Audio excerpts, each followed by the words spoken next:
সকল কষ্টই পরীক্ষা হিসেবে আসে, যেন ক্ষমা পাওয়া যায়। আপনার যদি ঈমান থাকে, প্রত্যেকটি কঠিন কাজের পেছনে কি আছে? ইন্নামা আল উসরি ইউসরান।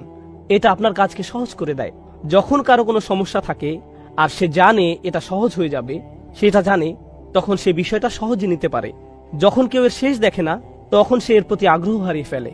কে জানে যে সামনে ভালো দিন আসছে? যার ঈমান আছে, যার সত্যিকারের ঈমান আছে। এগুলো হচ্ছে সাময়িক দুঃখ কষ্ট, সামনে চিরস্থায়ী সুখের দিন আসছে। আর আমার তো কিছুই হারায়নি। চাকরি, ধন সম্পদ, স্বাস্থ্য, আমি এগুলো হারাইনি, কারণ আমার তো আসলে কিছুই ছিল না। এগুলো সবই আল্লাহর দেয়া, আর তিনি এগুলো নিয়ে নিয়েছেন। ইন্না লিল্লাহি ওয়া ইন্না ইলাইহি রাজিউন। ঈমানের সবচেয়ে বড় উপহার হলো প্রশান্তি। এরপর ঈমানের 3টে স্তম্ভ বা দরজা নিয়ে আমরা কথা বলেছি, আর 2টি বিষয় আলাদা করা যায় না। সেগুলো কি কি? ঈমান, ঈমান এবং আমল। এজন্যই ইন্নাল্লাযীনা আমানু ওয়া আমিলুস সলিহাত। ঈমান এবং আমলের মধ্যে আমিলুস সলিহাত নিয়ে আমরা গত সেশনে অনেক কিছু বলেছি, সুতরাং আমি খুব বেশি বলবো না। আমি চাই আপনারা এই 2টির মধ্যে সম্পর্ক বুঝতে পারেন। আমি আরেকবার বলছি, এটা সবচেয়ে ভালোভাবে বোঝা যায় সূরা বাকারায়। যখন কিবলা পরিবর্তন হয়েছিল, তখন আল্লাহ বলেন, আল্লাহ তোমাদের ইবাদত বিফল করবেন না, পূর্ববর্তী ইবাদত সমূহ। কিন্তু তিনি ইবাদত বলেননি। তিনি বলেননি অমা কান আল্লাহু লিউদিআ সালাওয়াতিকুম। তিনি বলেছেন অমা কান আল্লাহু লিউদিআ ঈমানাকুম। আল্লাহ তোমাদের ঈমান নষ্ট করবেন না। আমরা কি আশা করেছিলাম? সালাত, সালাওয়াতিকুম। যদিও তিনি সালাত নিয়েই বলেছেন, কিন্তু সালাতের সমার্থক হিসাবে তিনি বললেন ঈমান। তাহলে কেউ যদি সালাত না পড়ে, আপনারা শূন্যস্থান পূরণ করুন। আপনারা বলুন, তার আসলে কোনো ঈমান নেই। এটা খুবই ভয়াবহ অবস্থা। সুবহানাল্লাহ। নিশ্চয়ই এখন বুঝতে পারছেন সেই হাদিসটি, যেখানে নবীজি সাল্লাল্লাহু আলাইহি সাল্লাম বেনামাজিদের জন্য খুবই কঠিন কথা বলেছেন। তাদেরকে খ্রিস্টান বা ইহুদিদের মতো করেই দেখা হবে। আপনি যখন হাদিসটি পড়বেন, আপনার মনে হবে এখানে কি নামাজের ব্যাপারে বলা হচ্ছে? এখানে এত কঠিন কথা কেন? কিন্তু যখন আপনি পুরোটা বিস্তারিতভাবে পড়বেন, তখন আপনি বুঝতে পারবেন এটা কত বড় ব্যাপার। সুবহানাল্লাহ। আর পরিশেষে এই সেশনটি ছিল সূরার উল্লেখিত 4টি বিষয়ের সম্পর্কের ব্যাপারে। শেষের 2টি শর্তের সাথে কিভাবে প্রথম 2টি শর্তের সাথে মিল রয়েছে। দেখুন, ঈমান আসলে একটি সম্পদ, আর এই সম্পদ আপনি ধরে রাখতে পারবেন যখন আপনি ভালো কাজ করতে থাকবেন। কিন্তু আপনি কি কোনো মহামানব যে বাকি সবাই ভয়াবহ ক্ষতির মধ্যে আছে, আর আপনি তাদেরকে বাঁচাতে চাইছেন? কিন্তু তাদেরকে বাঁচাতে গিয়ে আপনার কোনো ক্ষতি হবে না। মনে করুন কেউ ক্ষুধার্ত, আর আপনিও ক্ষুধার্ত। আপনি তাকে কিছু দিতে পারবেন না, কারণ আপনি নিজেও ক্ষুধার্ত। আপনার খাওয়ার কিছু থাকবে না। কিন্তু যদি এমন হয় যে তাদেরকে দেওয়ার মাধ্যমে আপনি আরো বেশি খাবার পাবেন, তারপরও আপনি যদি তাকে না দেন, তাহলে আপনি কতটা নিচু মনের মানুষ, আপনি কেমন মানুষ? সুতরাং আল্লাহ তাআলা আমাদেরকে এই সম্পদ দিয়েছেন। এই সম্পদ পাওয়ার পর স্বাভাবিকভাবেই আপনি কি আপনার মাকে এটা দেবেন না? আপনার বোন, আপনার ভাই, আপনার স্বামী, আপনার সন্তান, প্রতিবেশী, আপনার বন্ধু, আত্মীয়, আপনি কি তাদের মধ্যে এটা শেয়ার করবেন না? আর এই জানানোর বিষয়টি হলো অতাওয়াসাউ বিল হক। প্রথমত আমরা এইটুকু বুঝি। দ্বিতীয়ত বলবো, আমরা তাওয়াসাউ বিল হক নিয়ে একটু বিশ্লেষণ করব, আর তারপর আমিলুস সলিহাতের সাথে মিলিয়ে এর অর্থ বুঝব। কারণ এই আয়াত পাঠের উদ্দেশ্য কেবল আলাদাভাবে এর উপাদানগুলো বোঝা নয়, বরং এই উপাদানগুলোর মধ্যকার সম্পর্ক বুঝতে পারাই আমাদের উদ্দেশ্য। সুতরাং আমাদেরকে এই দুটোই বুঝতে হবে।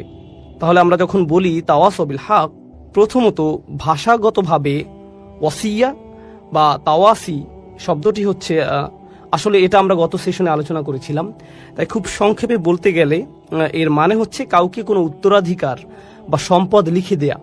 এভাবেই শব্দটা এসেছে। যখন আপনি কাউকে আপনার সম্পদ লিখে দেন, তখন তার প্রতি আপনার সর্বোচ্চ আন্তরিকতা আর ভালোবাসা থাকে।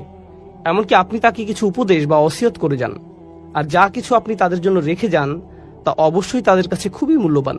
তাহলে কেউ যখন তাওয়াসি করতে চায়, এই ধরনের উপদেশ করার মধ্য দিয়ে তা প্রকাশ পায়। এটা ইখবার থেকে আলাদা।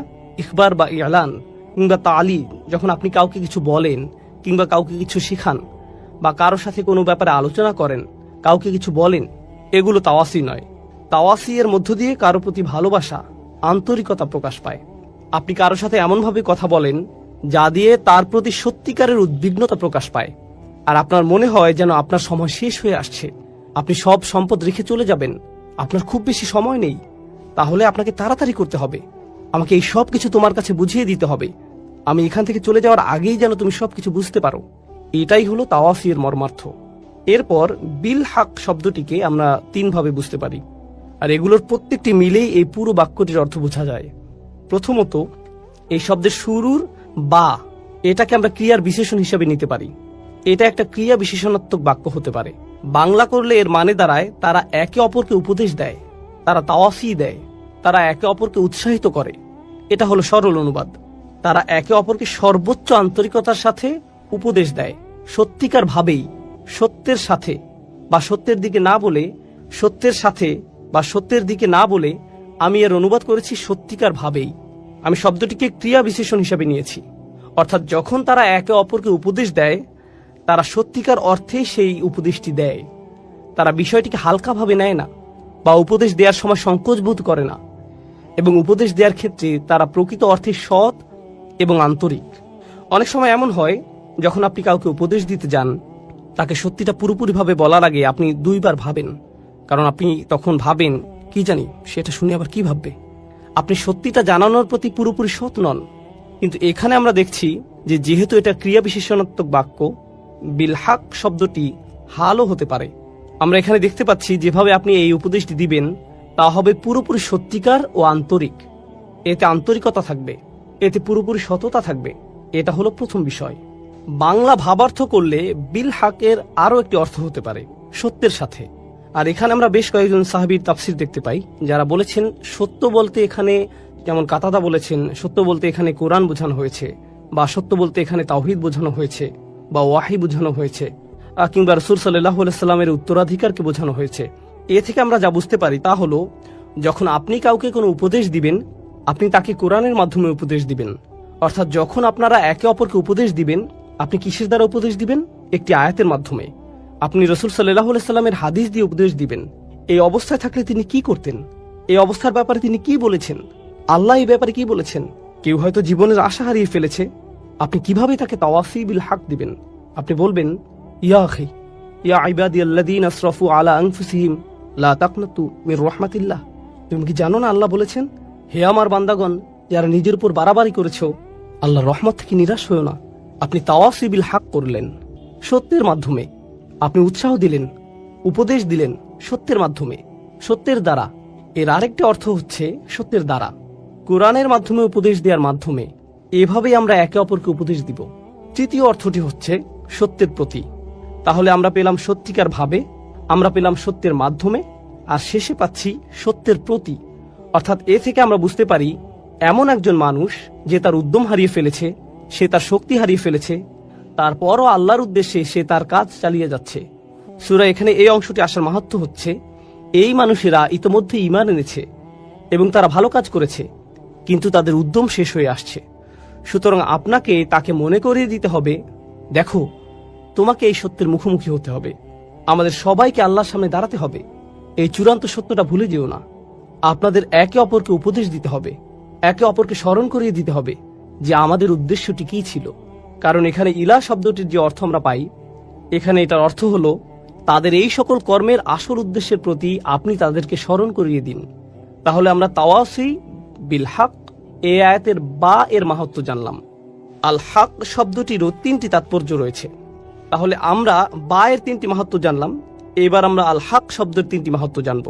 ভাষাগতভাবে আল হক শব্দটি দিয়ে বোঝানো হয় এমন কিছু যা আপনি নিশ্চিতভাবেই সত্য হিসেবে জানেন। এর জন্য আপনাকে আলাদাভাবে বলতে হয় না, আপনার অন্তর থেকে আপনি বিশ্বাস করেন এটাই সত্যি। তাহলে এখানে বলা হচ্ছে, যখন তারা একে অপরকে উপদেশ দেয়, তারা এমন কিছুর প্রতি উপদেশ দেয় যা তারা সত্য হিসেবেই জানে। তাদেরকে এই ব্যাপারে আলাদাভাবে বলতে হয় না, মন থেকেই তারা জানে তাদেরকে যা বলা হচ্ছে তাই সত্য। এটা হচ্ছে আল হক এর প্রথম অর্থ। দ্বিতীয় অর্থ হচ্ছে এমন বিষয় যা দলিলের মাধ্যমে প্রমাণ করা যায়। অর্থাৎ আপনি তাদেরকে এমন বিষয় বললেন, তারা শুনে বলবে, আমি তো এরকম কিছু কখনো শুনিনি, আমার এটাকে সত্য মনে হচ্ছে না। হতে পারে তারা এটা শুনে সত্য মনে করবে, আবার এমনও হতে পারে তারা বলবে, আমি নিশ্চিত নই, আমি এরকম কথা কখনো শুনিনি। তখন আপনি তাদেরকে কি বলবেন? দলিল। হক এর আরেকটি অর্থ হচ্ছে এমন বিষয় যা দলিলের মাধ্যমে প্রমাণ করা যায়, আর এই বিষয়গুলো একটি অপরটির সাথে সম্পর্কযুক্ত। তাহলে আপনি কেমন দলিল উপস্থাপন করবেন? যাতে সত্য মিথ্যার পার্থক্য করা যায় কোরআনের মাধ্যমে। তাহলে এটা হলো দ্বিতীয় তাৎপর্য। আর তৃতীয়টি খুবই গুরুত্বপূর্ণ। আরবি ভাষায় হক শব্দটি আবশ্যকীয় কাজ বোঝাতেও ব্যবহৃত হয়। এমন কাজ যা আপনার জন্য অত্যাবশ্যকীয়, এটা অধিকার বোঝাতেও ব্যবহৃত হয়। যেমন উদাহরণস্বরূপ বলা যায়, আল্লাহ বলেছেন, হুকুক আল্লাহ আর হুকুকুল ইবাদ, তাই না? আরেক জায়গায় আল্লাহ আযজা ওয়া জাল্লা বলেছেন হাক্কান আলাল মুত্তাকিন, যাদের তাকওয়া আছে তাদের জন্য এটা একটা আবশ্যকীয় কাজ। এর মানে হচ্ছে তোমরা একে অপরকে নিজেদের দায়িত্বের কথা স্মরণ করিয়ে দিবে, একে অপরকে মনে করিয়ে দিতে হবে, কারণ মানুষ প্রায়ই তাদের দায়িত্বের ব্যাপারে ভুলে যায়, তাদের কর্তব্যের ব্যাপারে উদাসীন হয়ে পড়ে। এগুলো এমন বিষয় যা তাদের অবশ্যই করতে হবে। সুতরাং তাওয়াসিউ বিল হক এর অর্থ এখানে এমন হতে পারে যে কেউ একজন স্বামী হিসেবে সংসারের প্রতি কর্তব্যে অবহেলা করছে, তখন আপনি তাকে বলবেন, ভাই তোমার দায়িত্ব আছে, তুমি এই মেয়েটিকে বিয়ে করেছো, মেয়েটিরও তোমার প্রতি অধিকার আছে। এটাও তাওয়াসিউ বিল হক। কেউ হয়তো তার বাবা মায়ের প্রতি সুবিচার করছে না, আপনি তাকে বললেন, ভাই তোমার বাবা মায়ের প্রতি কর্তব্য আছে, আল্লাহর প্রতি তোমার দায়বদ্ধতা আছে ভাই, তোমাকে অবশ্যই ঠিক সময় মতো নামাজে দাঁড়াতে হবে। ইন্নাস সালাতা কানাত আলাল মুমিনিনা কিতাবাম মাওকুতা, এটাও কিন্তু তাওয়াসিউ বিল হক। এর মানে হলো একে অপরকে নিজেদের দায়িত্ব ও কর্তব্যের ব্যাপারে স্মরণ করানো ও উৎসাহ দেওয়া। এই সবগুলো অর্থ সম্মিলিত হয়েছে মাত্র 3টি শব্দে, তাওয়াসি বিল হক। এই 3টি শব্দে, ইত্তাবিউ মান লা ইয়াসআলুকুম আজরান ওয়া হুম মুহতাদুন। তাদের অনুসরণ করো যারা তোমাদের কাছে কোনো বিনিময় প্রত্যাশা করে না।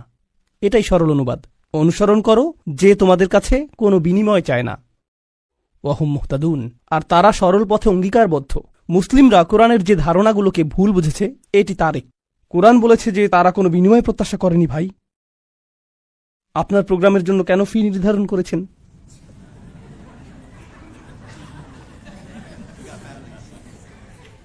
না না, এটা জানার বিষয়। কোরআন আরো বলছে, ইয়াশতারুনা বিআয়াতিল্লাহি সামানান কলিলান, তারা আল্লাহর আয়াত বিক্রি করে সামান্য মূল্যের জন্য। নিজের জন্য আপনার লজ্জিত হওয়া উচিত। আল্লাহর আয়াত বিক্রি করা গোটা কোরআনের সবচেয়ে ভুল বোঝা ধারণাগুলোর একটি। বিষয়টা খুলে বলছি। রসুল সাল্লাল্লাহু আলাইহি সাল্লাম মুসাব ইবনে উমাইরকে মদিনায় প্রেরণ করেছিলেন। জানেন আপনারা, মুসাব ইবনে উমাইর ছিলেন অত্যন্ত প্রতিভাবান তরুণ, যাকে মদিনায় প্রেরণ করা হয়েছিল কোরআন শিক্ষা দেওয়ার জন্য। তিনি ছিলেন অত্যন্ত ধনী পরিবারের সন্তান, কিন্তু তার পরিবার তাকে ত্যায্য করেছিল। এরপর তার পরিধানের বস্ত্রও ছিল না। বদরের যুদ্ধে তিনি শহীদ হলেন। কাফনের কাপড় দিয়ে যখন তার পা আবৃত করা হলো, মাথা উন্মুক্ত হয়ে গেল। আবার যখন মাথা আবৃত করার চেষ্টা করা হলো, পা উন্মুক্ত হয়ে গেল। রসুল সাল্লাল্লাহু আলাইহি সাল্লাম তাকে মদিনায় প্রেরণ করলেন কি শিক্ষা দেওয়ার জন্য? কোরআন। সকালের নাস্তার জন্য তিনি কি খাবেন? সূরা বাকারা। দুপুরে কি খাবেন? রাতে কি খাবেন? রাসূল সাল্লাল্লাহু আলাইহি সাল্লাম তার জন্য বেতনের ব্যবস্থা করেছিলেন, যাতে তিনি তার কাজ করতে পারেন। কোরআন শিক্ষাদানের জন্য তাকে অর্থ প্রদান করা হয়েছিল। তারা আল্লাহর আয়াতকে বিক্রি করে, এই কথার অর্থ কি জানেন? এর মানে কি? এর মানে হলো আয়াতগুলোর নির্দিষ্ট অর্থ রয়েছে, কিন্তু মানুষ তা শুনতে চায় না। তো আপনি অর্থ পরিবর্তন করে দিলেন, আর মানুষ যা শুনতে চায় আপনি তাই বললেন, যার ফলে তারা আপনার প্রতি রাগান্বিত হবে না। আপনি মানুষকে এমন জবাব প্রদান করেন যা শুনে তারা ভালো বোধ করবে, আর তারা যা শুনতে ভালো বোধ করবে না সেগুলো আপনি এড়িয়ে গেলেন। এভাবেই তারা আপনাকে পছন্দ করতে থাকে, আর আপনি নিজের জনপ্রিয়তা ধরে রাখেন। এটাই সামান্য মূল্যে আয়াত বিক্রি করা। সামান্য মূল্য বলতে এখানে মানুষের সন্তুষ্টিকে বোঝানো হচ্ছে, বুঝতে পারছেন? এখানে আয়াতটি হলো, তার অনুসরণ করো যে তোমাদের কাছে কোনো বিনিময় চায় না। এমন কাউকে অনুসরণ করো যে তোমার কাছে কোনো বিনিময় চায় না। আসুন এটা বুঝি। এটা সকল নবীদের একটা মূলনীতি। প্রত্যেক নবী এমন জাতির মাঝে এসেছেন যেখানে গুরুতর কোনো সমস্যা ছিল, আর যখন একটি জাতির গুরুতর কোনো সমস্যা থাকে, মূলত একটি জাতির ভারসাম্যপূর্ণ থাকা চাই। কিন্তু যখন তারা কোনো অপরাধ সংঘটিত করে, তখন তারা ভারসাম্য হারাতে থাকে, আর ভারসাম্যহীনতা খারাপ হতেই থাকে, হতেই থাকে, হতেই থাকে। এটা এমন অবস্থায় পৌঁছে যখন গোটা জাতিটা ভেঙে ছিন্ন ভিন্ন হওয়ার উপক্রম হয়। আর রাসূলের কাজ হলো তাদেরকে সেই ভারসাম্যহীনতা থেকে টেনে তোলা এবং আবারও সঠিক অবস্থানে নিয়ে আসা, বুঝতে পারছেন? কিন্তু যখন একটি ভারসাম্যহীনতা জনপ্রিয় হয়ে যায়, সকলে এটা করতে থাকে, সকলেই এতে অভ্যস্ত হয়ে যায়, আর এটা উদযাপনের বিষয়ে পরিণত হয়, এটাই ফ্যাশনে পরিণত হয়, তখন এটার বিরুদ্ধে বলা কি সহজ? না। উদাহরণস্বরূপ, এখনকার সময়ে সমকামিতার বিরুদ্ধে বলাটা বেশ কঠিন হয়ে গিয়েছে, তাই না? লূত আলাইহিস সালাম কি এমন সময়ে বসবাস করেছেন যখন এটা জনপ্রিয় ছিল? হ্যাঁ। তাকে কি এর বিরুদ্ধে কথা বলতে হয়েছিল? হ্যাঁ। তিনি কি এর জন্য বিরোধিতার সম্মুখীন হয়েছিলেন? হ্যাঁ। বিষয়টা কোরআনে আসার পেছনে কারণ রয়েছে। আপনি যদি এর বিরুদ্ধে বলেন, মানুষ আপনার দিকে তেড়ে আসবে। লূত আলাইহিস সালামের কথা কোরআনে এজন্যই এসেছে। যখন আপনি এমন বিষয় নিয়ে কথা বলেন যাতে গোটা সমাজ আচ্ছন্ন থাকে, তারা এই বিষয়টির প্রশংসা করে, আর আপনি এর বিরুদ্ধে কথা বলেন, তখন তারা আপনার দিকে তেড়ে আসবে। এখন যদি আপনি অর্থ উপার্জন অব্যাহত রাখতে চান, অথবা যদি আপনি সেই সমাজে বসবাস অব্যাহত রাখতে চান, আপনি যদি নিরাপদ অবস্থানে থাকতে চান, তখন আপনি কোন বিষয়গুলো এড়িয়ে যাবেন? সেই বিষয়গুলো যা নিয়ে তার আচ্ছন্ন। আপনি অন্য কোনো বিষয় নিয়ে কথা বলবেন। লূত আলাইহিসসালাম শুধু পিতামাতার প্রতি সৎ ব্যবহার নিয়ে কথা বলতে পারতেন। তিনি শুধু কথা বলতে পারতেন প্রতিবেশীর সাথে উত্তম আচরণ নিয়ে। তিনি শুধু নামাজ নিয়ে কথা বলতে পারতেন। যৌন পাপের বিষয়গুলো তিনি এড়িয়ে যেতে পারতেন, কারণ এগুলো ছিল অতি বিতর্কিত, তাই না? তিনি যদি এটা করতেন তাহলে কি তিনি ঝামেলায় পড়তেন? না, কোনো ঝামেলা হতো না। আর প্রসঙ্গক্রমে তিনি কিন্তু এখনো ভালো কাজ নিয়েই কথা বলছেন। পিতামাতার প্রতি সদাচরণ একটি ভালো কাজ, নামাজ পড়া একটি ভালো কাজ, দানশীলতা একটি ভালো কাজ। তো কেন তাকে এমন বিষয়বস্তু বেছে নিতে হলো যা তাকে ঝামেলায় ফেলবে? আসলে এটাই একজন রাসূলের কাজ। তাঁরা এসেছেন এই বিষয়গুলো নিয়ে কথা বলার জন্য, যা নিয়ে অন্য কেউ বলার সাহস করবে না। আর আল্লাহর পক্ষ থেকে তারা রায় দিবেন। ওয়াল কুরআনিল হাকিম। তারা আল্লাহর পক্ষ থেকে রায় দিবেন, আর এটা বারবার বারবার বারবার বারবার দিবেন। সেই সমাজের মূল্যবোধকে আক্রমণ করবেন, আর বারবার বারবার আক্রমণ করবেন। কিন্তু এক্ষেত্রে তারা পরোয়া করেননি, কারণ এই পাপ কাজগুলোর বিরুদ্ধে কথা বলতেই হবে। আর নিশ্চিতভাবেই যখন কেউ এটা করেন, কোনো বিনিময়েই তারা আগ্রহী থাকেন না, কারণ বিনিময় থেকে বঞ্চিত হওয়ার জন্য এই কাজগুলোই যথেষ্ট। মাল্লা ইয়াসআলুকুম আজরান। তাদেরকে অনুসরণ করো যাদের কোনো স্বার্থ নেই, কারণ এটা জনপ্রিয় হওয়ার পথ না, এটা ধ্বংসপ্রাপ্ত হওয়ার পথ। অহুম মুহতাদুন। তারা তাদের ব্যক্তিগত জীবনে সুপথ প্রাপ্ত, সৎ পথের প্রতি অঙ্গীকারবদ্ধ। এখন বিষয়টি বুঝুন, সৎ পথের প্রতি অঙ্গীকারবদ্ধ। রাসূলগণ ছিলেন বক্তা, কিন্তু বক্তা আর কারা আছেন? আপনারা কি সমাজের অন্য বক্তাদের কথা বলতে পারেন? স্কলাররা? ইসলামী পরিবেশের বাইরের কথা বলছি। রাজনীতিবিদরা? রাজনীতিবিদরা হলেন বক্তা, তাই না? ঠিক আছে, তো রাসূলগণ আপনাকে রীতিনীতি নিয়ে বলেন, সমাজ পরিবর্তন নিয়ে বলেন, তাই না? রাজনীতিবিদরাও কি কখনো কখনো সমাজ পরিবর্তন নিয়ে কথা বলেন? অবশ্যই। কিন্তু যখন রাজনীতিবিদরা সমাজ পরিবর্তনের কথা বলে, আমরা দেশের উন্নতি করতে চাই, আমরা জাতির উন্নতি করতে চাই, আমরা এটাকে শক্তিশালী করতে চাই, ইত্যাদি ইত্যাদি ইত্যাদি, তারপর আপনি যখন তাদের ব্যক্তিগত জীবন পর্যবেক্ষণ করেন, আপনি কি পান? আপনি পান দুর্নীতি। তো তাদের কথাগুলো অনেক উঁচু মানের, কিন্তু তাদের চরিত্র অনেক নিচু। আর প্রসঙ্গক্রমে আপনি দেখেন যে তারা উঁচু মানের জিনিসগুলো নিয়ে কথা বলে এজন্য যে তারা ক্ষমতা চায়, তারা মন্ত্রী হতে চায়, তারা বিনিময় চায়, তারা কোনো কিছুর প্রতি লালায়িত। যখন নবীরা কথা বলেন, তারা কি চান? তারা শুধু চান ন্যায় বিচার, তারা শুধু চান সত্য, আপনার কাছ থেকে কোনো বিনিময় চান না। আর উপরন্তু আপনি যদি নবীদের ব্যক্তিগত জীবনের দিকে লক্ষ্য করেন, তারা সর্বদাই সঠিক পথের প্রতি অঙ্গীকারবদ্ধ ছিলেন। অহুম মুহতাদুন। তো বাণীটি নিখুঁত এবং বাণীবাহকও নির্ভেজাল। এই ধারণাটি কি আগেও শেখানো হয়েছিল? হ্যাঁ। ইন্নাকা লামিনাল মুরসালিন আলা সিরাতিম মুস্তাকিম। আরেকবার পুনরালোচনা। কোরআন এরকমটাই করে, আয়াতগুলো পরস্পর সম্পর্কযুক্ত। এখন পরের আয়াতে অমালি, অর্থাৎ আমার কি সমস্যা হয়েছে, সেই মানুষটি এখনো কথা বলছেন, সেই রজুল, সেই আদর্শ ব্যক্তি, আল্লাহর ইচ্ছায় যার নাম আমরা কোনো একদিন জান্নাতে জানতে পারব। তিনি বলেছেন, আমার কি সমস্যা হয়েছে? লা আবুদুল্লাযী ফাতারানি। আমি কি সেই সত্তার উপাসনা করব না যিনি অস্তিত্বহীন অবস্থা থেকে আমাকে গড়েছেন? ওয়া ইলাইহি তুরজাউন। আর তোমাদের সকলকে তারই কাছে ফিরিয়ে নেওয়া হবে। এখন মালি। In Arabic we say ومالي لا أفعل التي شأنها أن يوردها المتكلم في رد على من أنكر عليه فعلا. ইবনে আশুর এটা উল্লেখ করেছেন যে যখন কেউ বলে আমার কি সমস্যা হয়েছে যে আমি এটা অথবা সেটা অথবা অন্য কিছু করব, এর অর্থ হলো কেউ তাকে বলেছে যে এই তোমার কি সমস্যা হয়েছে, তুমি কেন ধর্ম ত্যাগ করেছো, আর সে তার দিকে ফিরে এর জবাব দিচ্ছে। তো প্রকৃতপক্ষে উক্তিটি যদিও লিপিবদ্ধ হয়নি, কিন্তু তার বক্তব্যের ধরন দেখে আমরা বুঝতে পারছি এই তোমার কি সমস্যা হয়েছে, কেন তুমি এই মিথ্যা ধর্মের পক্ষে কথা বলছো। আর তিনি তার দিকে ফিরে বলছেন আমার এমন কি হয়েছে যে আমি তার উপাসনা করব না যিনি আমাকে সৃষ্টি করেছেন, আর তোমাদের সকলকেও তার কাছে ফিরিয়ে নেওয়া হবে। এটা উপলব্ধি করো যে তোমাদেরকেও ফিরিয়ে নেওয়া হবে। বাক্যটি শুরু হয়েছে আমার কি সমস্যা হয়েছে এটা দিয়ে, শুরু হয়েছে তাকে দিয়ে, আর বাক্যটি শেষ হয়েছে তোমাদের সকলকে তার কাছে ফিরিয়ে নেওয়া হবে। তো তিনি কাকে দিয়ে শুরু করেছেন? নিজেকে দিয়ে। আপনি যদি মানুষের সাথে একাত্ম হয়ে গিয়ে এই বাণী তাদের কাছে প্রচার করতে চান, আপনাকে নিজের সম্পর্কে অনেক কিছু স্বীকার করতে হবে। মানুষকে আপনার এটা বলার সক্ষমতা থাকতে হবে যে তোমরা সমস্যার সম্মুখীন হবে। আমি যদি কাউকে পরামর্শ দিই ভ্রমণ সম্পর্কে, আপনি এই এয়ারলাইন্সে না গিয়ে অমুক এয়ারলাইন্সে যান, আমি যদি এমনটা বলে শুরু করি যে ভাই আমি এই এয়ারলাইন্সে গিয়েছিলাম, তারা এত বেশি দেরি করেছিল, তার আমার লাগেজ হারিয়ে ফেলেছিল, অমুক এয়ারলাইন্সে যান, এটা কি পরামর্শটিকে বেশি আবেদনময় করে তুলছে? কারণ আপনি নিজের কথা প্রথমে বলেছেন, আর যেহেতু আপনি কোনো একটি অভিজ্ঞতার শিকার হয়েছেন, এখন আপনি ঐকান্তিকভাবে তার কল্যাণের জন্য তার কাছে আসছেন। কিন্তু যদি আপনি তার কাছে গিয়ে বলেন, হে তুমি এই এয়ারলাইন্সে যাচ্ছ, তুমি একটা স্টুপিড, এটা কি এমন ব্যবহার যার ফলে মানুষ রাজি হবে? না, বরং এটা অপমানজনক। তিনি নিজের সম্পর্কে বলছেন, কারণ তিনি চান না যে তারা তাকে ঘৃণা করুক। তিনি ঘৃণার উদ্রেককারী কোনো কথা বলতে চান না, তিনি একপাশে কোনো কথা বলতে চান না, তিনি শুধু তার নিজের সম্পর্কে কথা বলতে চান। দেখো আমার দিক থেকে এটা হবে বড় ধরনের অপরাধ, দেখো আমার দিক থেকে এটা হবে বড় ধরনের অপরাধ যদি আমি তাকে উপেক্ষা করি যিনি আমাকে সৃষ্টি করেছেন। তোমরা সকলেও তার কাছে ফিরে যাচ্ছ। এটা কথা বলার খুবই ভালোবাসাপূর্ণ উপায়, যেটা তিনি ইতিমধ্যে শুরু করেছেন ইয়া কওমি বলার মাধ্যমে। এজন্যই তিনি তার জাতির প্রতি ভালোবাসার টানে ছুটে এসেছিলেন। তো তিনি বললেন, ওমা লিয়া আবুদুল্লাযী ফাতারানি ওয়া ইলাইহি তুরজাউন, আত্তাখিযু মিন দুনিহি আলিহা, আমার কি তাকে ছাড়া অন্য কাউকে উপাস্য মানা উচিত? ইউরিদনির রহমান বিদুররিন, যদি আর রহমান বা অবিশ্বাস্য রকম দয়ালু সত্তা সিদ্ধান্ত নেন যে কোনো ক্ষতি নেমে আসবে, লা তুগনি আন্নি শাফাআতুহুম শাইআ, অন্য সকল মিথ্যা উপাস্য মিলে আমাকে মুক্ত করতে সক্ষম হবে না। তাদের সকলের মিনতি, তাদের সকলের মধ্যস্থতা, তাদের এই অনুরোধ যে হে আল্লাহ তাকে ছেড়ে দিন, সে আমার উপাসনা করত, এগুলোর কোনোটাই কাজে আসবে না। লা ইউনকিযুন, তারা আমাকে রক্ষা করতে পারবে না।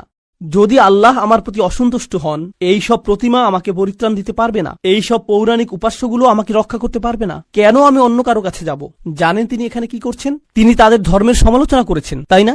কারণ তারা অন্য উপাস্যে বিশ্বাস করে। কিন্তু এভাবে না বলে যে তোমাদের কি সমস্যা, কেন তোমরা এই সকল উপাস্যে বিশ্বাস করছো, তারা তোমাদের রক্ষা করতে পারবে না, এর পরিবর্তে তিনি বললেন, কিভাবে আমি এই সকল উপাস্যে বিশ্বাস করতে পারি? তারা আমাকে সাহায্য করতে পারবে না। কাকে? আমাকে। আমি শুধু আমার নিজেকে নিয়ে চিন্তিত। আত্তাখিযু মিন দুনিহি আলিহা ইন ইউরিদনির রহমান, যদি আর রহমান আমার উপর কোনো ক্ষতি নামানোর সিদ্ধান্ত নেন। প্রথমত তিনি আমি সর্বনামটি ব্যবহার করেছেন, কারণ এখন তিনি তাদের মূর্তিগুলো নিয়ে কথা বলবেন। আপনি অন্য মানুষের ধর্ম নিয়ে কথা বলতে পারেন যতক্ষণ এটা আপনার সাথে প্রাসঙ্গিক হয়। কেন এটা আপনার কাছে যুক্তিসঙ্গত মনে হয় না? তাদের সম্পর্কে না, বরং আপনার সম্পর্কে। এই জিনিসটা আমার কাছে যুক্তিসঙ্গত মনে হয় না, এই জিনিসটা আমার সাথে যায় না, এটা আমি আমার নিজের জন্য সঙ্গতিপূর্ণ মনে করি না। কেন আপনি এভাবে কথা বলবেন? কারণ আপনি এটাকে আত্ম অহংকারের প্রতিযোগিতায় পরিণত করতে চান না। এখানে দ্বিতীয় বিষয়টি হল আর রহমান, যদি আর রহমান অকল্যাণ দেওয়ার সিদ্ধান্ত নেন, তারা আমাকে রক্ষা করতে পারবে না। দাঁড়ান, আর রহমান শব্দটির অর্থ কি? যিনি অকল্যাণ দেন। এর অর্থ কি? আর রহমান অর্থ যিনি দয়ালু, যিনি যত্ন করেন, যিনি ভালোবাসা প্রদর্শন করেন। তো কেন তিনি বলছেন যে আর রহমান যদি কোনো অকল্যাণ করতে চান? আর রহমান শব্দটি এবং ক্ষতি শব্দটি একে অপরের সাথে যায় না, তাই না? তারা একসাথে যায় না। জানেন তিনি তাদেরকে কি বলেছেন? তোমরা আর রহমানকে নিয়ে এর আগে উপহাস করেছ।